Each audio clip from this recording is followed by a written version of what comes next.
ना साहब, मैं डाकू नहीं हूँ, मैं इंसान हूँ। कौन हो तुम? सामने आओ। आता हूँ।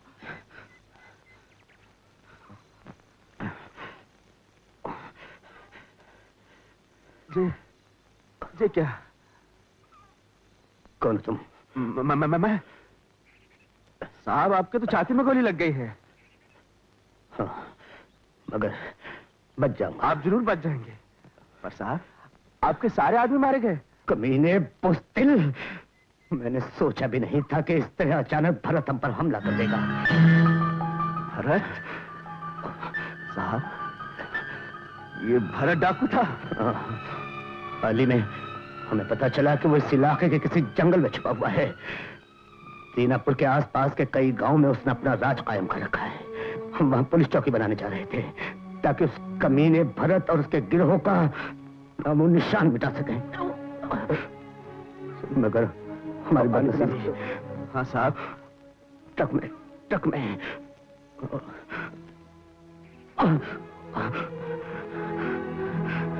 लो साहब।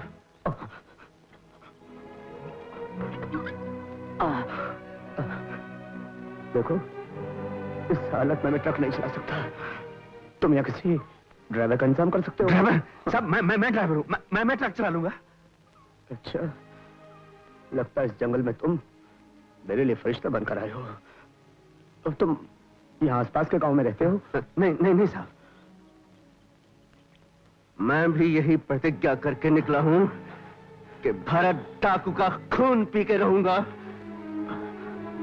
साहब, मुझे अपने साथ ले चलिए, मैं जिंदगी भर आपकी सेवा करूंगा, आपका नौकर बन के रहूंगा। साहब, अगर मुझे पता चल जाता यही भरत डाकू है। लगता है भरत डाकू ने तुम्हारे दिल में बहुत बड़ी आग लगाई है। सुनो, अगर अपने दिल की आग बुझाना चाहते हो तो जिंदगी में ऐसा कोई गलत कदम मत उठाना कि उस आग में खुद जल जाओ। इंसान का इरादा अगर पक्का हो तो अक्ल से बड़े से बड़ा काम कर सकता है। साहब, देखो, मुझे तुम जल्दी से मोमिनपुर पुलिस स्टेशन पहुंचा दो। आप दीनापुर नहीं जाएंगे? इस वक्त तो जा नहीं पाऊंगा। मैं मुश्किल से इस ट्रक को डाकुओं की नजरों से बचा पाया हूं। देखो, अगर मुझे कुछ हो जाए तो सारे सामान की जिम्मेदारी तुम पर होगी। ये ट्रक किसी भी हालत में डाकुओं के हाथ में नहीं लगना चाहिए। आप फिक्र मत कीजिए साहब, ये सामान और ट्रक बचाने के लिए मैं अपनी जान भी दे दूंगा। और फिर आप ऐसा क्यों सोचते हैं? आप ठीक हो जाएंगे साहब। आपका जितना खून गया है ना, मैं अपना खून दे दूंगा। आप नहीं जानते, पुलिस का हर साहब मेरे लिए देवता है। अच्छा, देखो, ये ऑटोमेटिक मशीन गन है। इसमें से एक साथ कई गोलियां निकलती हैं, लेकिन निशाना पकाना हो ना तो ये चीज फिजूल है। तुम एक काम करो, इस बॉक्स के अंदर हैंड ग्रेनेड से संभाल के, बहुत खतरनाक चीज है। इसमें बड़ी ताकत होती है, इसे तुम अपने पास रखो। अगर रास्ते में कोई खतरा नजर आए तो तुम इसे फेंक सकोगे ना? हाँ साहब, मेरे हाथ का निशाना बहुत पक्का है। वेरी गुड, चलो आओ। सुनो, तुम्हारा नाम क्या है? अजीत। मेरा पूरा नाम इंद्रजीत सिंह है। मुझे इंस्पेक्टर साहब, पानी पीजिए साहब। देखो, ऐसा लगता है मैं नहीं बचूंगा। मेरे वो सारे सपने अधूरे रह जाएंगे। ऐसा मत सोचिए साहब। सोचा था दीनापुर जाकर पुलिस चौकी कायम करूंगा, गांव के नौजवानों को पुलिस में भर्ती करके डाकुओं के खिलाफ एक फौज तैयार करूंगा। साहब जहाँ जमालपुर बाजार बहुत नजदीक है, मैं किसी डॉक्टर या वैद्य को लाता हूँ।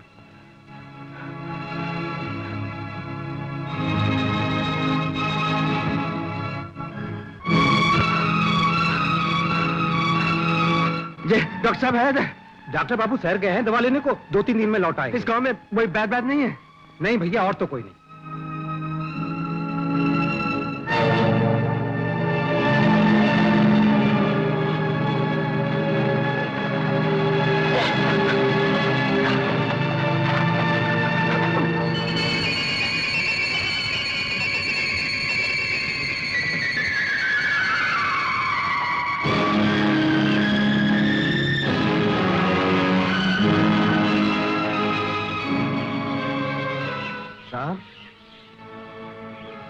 साहब, साहब,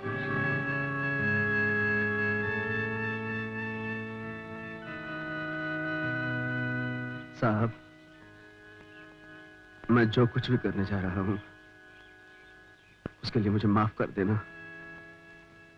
अरे उनका नाम भरत ठाकुर है, भरत ठाकुर।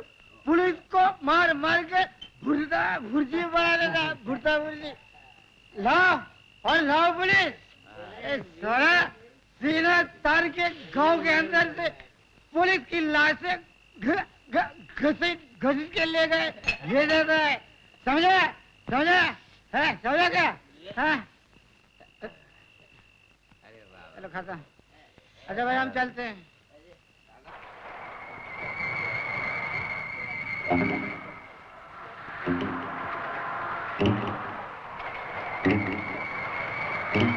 अरे ये तो थानेदार मालूम होता है।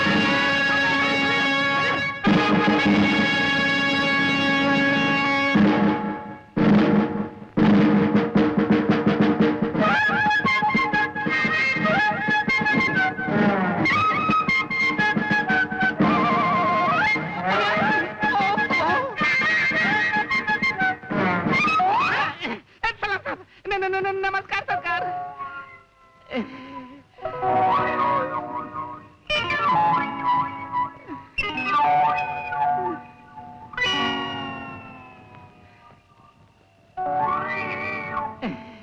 ये शराब की दुकान तुम्हारी है? जी सरकार, बात यह है कि गांव में कोई पुलिस वाला भी नहीं है और कचेरी भी नहीं है, इसलिए लाइसेंस नहीं बनवाया। अब आप आ गए हैं तो वो काम भी हो जाएगा सरकार। एक बोतल लाओ। जी सुना नहीं, एक बोतल शराब लाओ। एक बोतल तो क्या 10 बोतल लेकर आता सरकार, कमीना कुत्ता। क्या? आपको नहीं सरकार, नौकर को बोल रहा हूँ।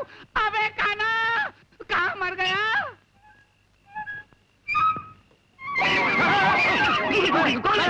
सरकार, यही उल्लू का पट्टा मेरा नौकर है काना, खटिया के नीचे छुपा है। बदतमीज। चलो जल्दी से कुर्सी टेबल सफा करके बाहर लेकर आओ।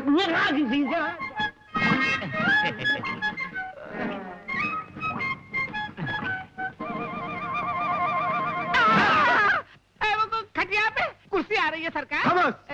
ओह, मैं हाथ लगाता हूँ।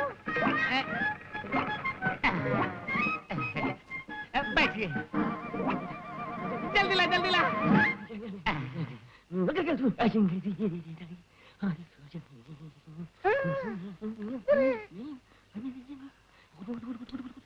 ठेकेदार, माल अच्छा है तुम्हारा। सरकार ये तो कुछ भी नहीं है, इससे अच्छी पिलाऊंगा आपको। कितने पैसे हुए? जी मैं कुछ समझा नहीं। और दारू की बोतल के पैसे कितने हुए? सरकार आप तो मुझ पे जुल्म कर रहे हैं। क्या मतलब? मतलब ये कि आपने शराब पी, ऊपर मेहरबानी की, ऊपर से मैं पैसे ले लूं, मैं तो सीधा नरक में चला जाऊंगा सरकार। मैं हराम की नहीं पीता ठेकेदार। आप थानेदार होकर ऐसी बात कर रहे हैं सरकार। क्या बात है? कितने पैसे हुए? 3 रुपए सरकार। सुना जी, ये जो आदमी मुझे देखकर भाग गया, कौन थे वो? गांव वाले थे हुजूर, बड़ा ही डरपोक है। थानेदार का नाम सुनते ही भाग खड़े हुए। और सच्ची बात तो ये है हुजूर, ये पुलिस की पोशाक ही कुछ ऐसी है, इसे चोर उचक्का भी पहन ले तो क्या बक रहा हो? मैं तो पुलिस के पोशाक की तारीफ कर रहा था सरकार। नहीं, तुम कुछ नहीं कहोगे। जी, और अगर दोबारा तुमने पुलिस के बारे में कुछ कहा तो मैं तुम्हें जिंदा कर दूंगा। मैं कुछ नहीं कहूंगा, बिल्कुल कुछ नहीं कहूंगा।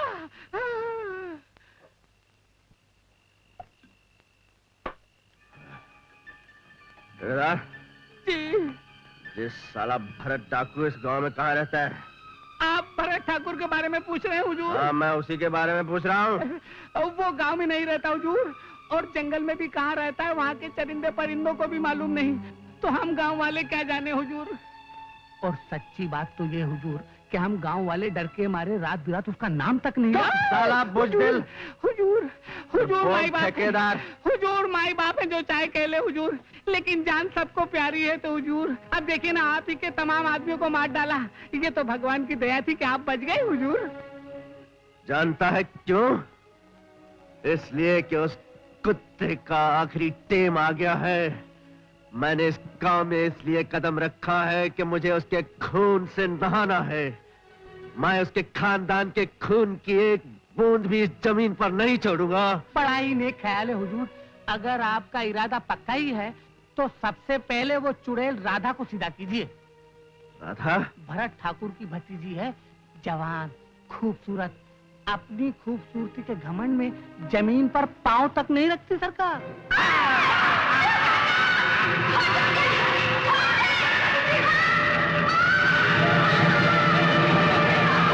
ठीक है, कल सुबह ही उसे भरे बाजार में नंगा करके छोड़ूंगा, ताकि उस कमीने भरत को पता चल जाए कि बदला लेना वही नहीं जानता, कोई और भी जानता है।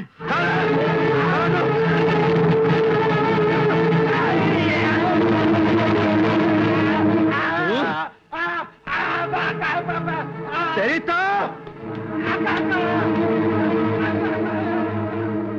अरे सरकार, ये साला तो पगला गूंगा था, पता नहीं कहाँ छुपा हुआ था। ये भरत डाकू का आदमी तो नहीं? नहीं सरकार, डाकू से तो इसे बड़ी नफरत है।